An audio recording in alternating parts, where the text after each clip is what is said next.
Hey, yo! Welcome back to the Doug and Beyond. So we are, of course, in the heart of the basketball season for both professional and college level. But of course, we have, let's narrow it down here to one team in particular, the Uconn Huskies, who, of course, are coming off a back-to-back championship for themselves as they kind of started off the season pretty high. Maybe, hey, thinking like, maybe this team can actually go and push through for a three-peat this season, and even after losing a few guys to the NBA draft, and are actually not really getting much playing time in the NBA. I have Cam Spencer over here in the G League for, of course, also the Memphis Grizzlies. So not too much going on with them, but yeah, they had a strong start. Granted, they did not play any ranked teams and also teams out of their conference here. But yeah, they were dominating those games by 40, 50 points for the most part. And then they go to a Maui Invitational right around Christmas time, the holiday season, and go back-to-back losses to all unranked teams, and again, all out-of-conference teams here. And then we have Dan Hurley come out and say, I will never do an MTE ever again while I'm at Uconn. First of all, I've been watching sports for a long time, most of my life. I have never heard of an MTE before. And that's not really part of it, but what's an MTE? Oh, you look up a multi-team event. Why don't you just call it an invitational of what it really is, or just a tournament? Like, I get he's trying to make it sound short and stuff, but granted, on the other side, he's kind of been. I've heard a lot of people say he's been kind of taking on the villain role of like, basically someone that is making people not like Uconn and say, oh, like, hey, Uconn loses, everyone wins. Like, that's kind of what's happened this year. Granted, after the three losses in a row at that tournament and finishing 7th in that Maui Invitational, they go on a 9-game win streak, beating 2 ranked teams, Baylor and Gonzaga. And maybe, hey, they're on a 9-game win streak. Maybe they're back. Maybe they can do this. Then they go back. They go now 2-1 in the last 3 here to all unranked teams, and one of them is Creighton, who actually they lost the last 2 years against, as Creighton was ranked in those last years as they were ranked 15 and they were ranked 23rd the season before that. So hey, this is granted they have had a number of losses throughout the last 2 seasons and still gone back to back in the national tournament. So we might be seeing the same kind of thing. Hey, you have some losses throughout it, but your team can definitely fight back and see what happens, and we'll see at the end of the year. I will always take that. Always take the loss on that if you can actually back it up and win the actual tournament here at the end of the season. Which right now ranked 14, which I personally don't think they should be ranked 14 in the country out of all of it. Of course, the games that they've lost, I think that they would have been already completely out of the running right now for the top 25.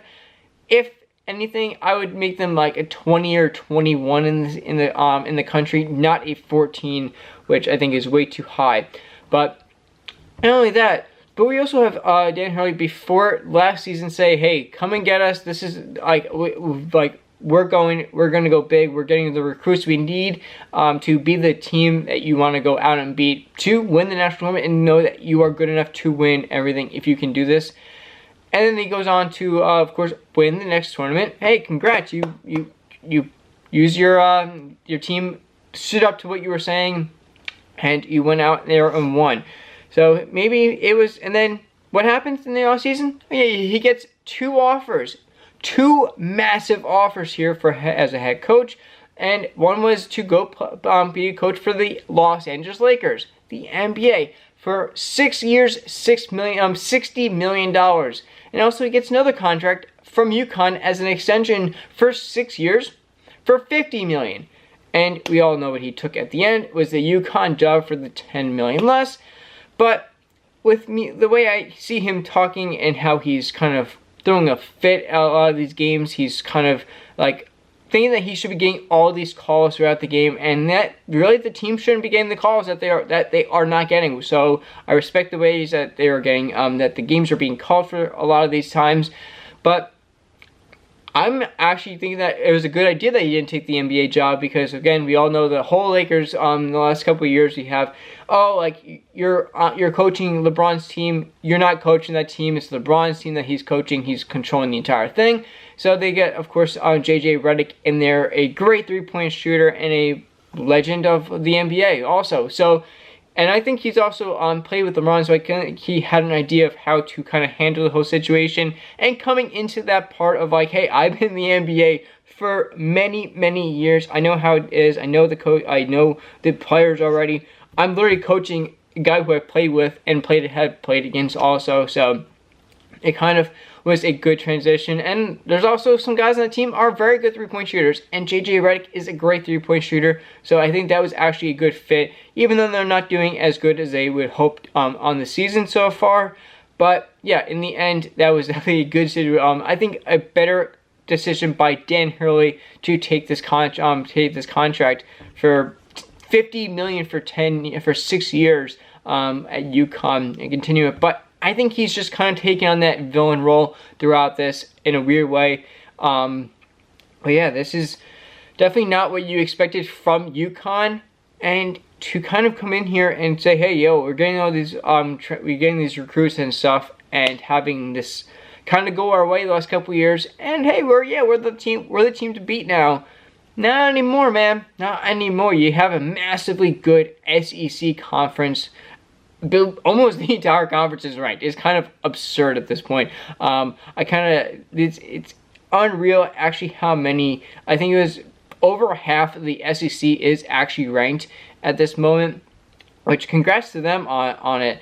Let's see what we have here. So we have the top 10 is Auburn, Ohio State, Duke, Alabama, Florida, Tennessee, Marquette, Kentucky, Kansas, and the rounding out is Houston. So, of course, with the whole shifting of the conferences we've had the last couple of years, it's insane.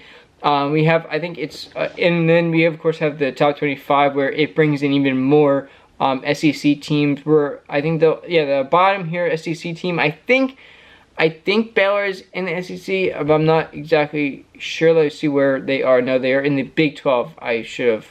It's kind of just confusing me where they're all going, but I think the last SEC team is here with Georgia at 23 at 14-2. So the top 25 does not have any teams with any losses above 3 on it here. But yeah, again, this is was definitely a good thing. But hey, I think we're getting Uconn out of it and having them actually pushed out of the rankings and not being one of the best teams in the country. And I think Hurley needs to understand that and just needs to build his roster some confidence up again. We do have Alex Caravan, who was, of course, on the last 2 teams to win. He's right now averaging the most points per game at 16.1, with the most assists per game coming from Hassan Diarra at 16.5.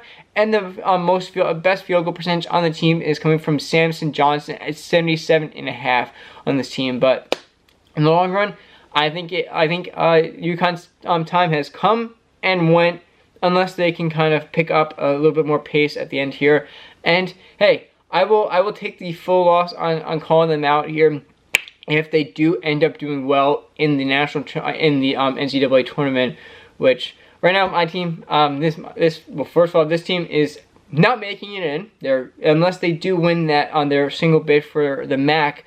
Metro Atlantic Athletic Conference instead of the MAC conference out there. This team is going nowhere near it, but yeah, that's besides the point. They kind of really just suck. And also by the team UNC is kind of just fighting here. If anything, they're going to have to win the ACC for themselves to get into it, because unless they start winning against those big teams, they're not going to get into it.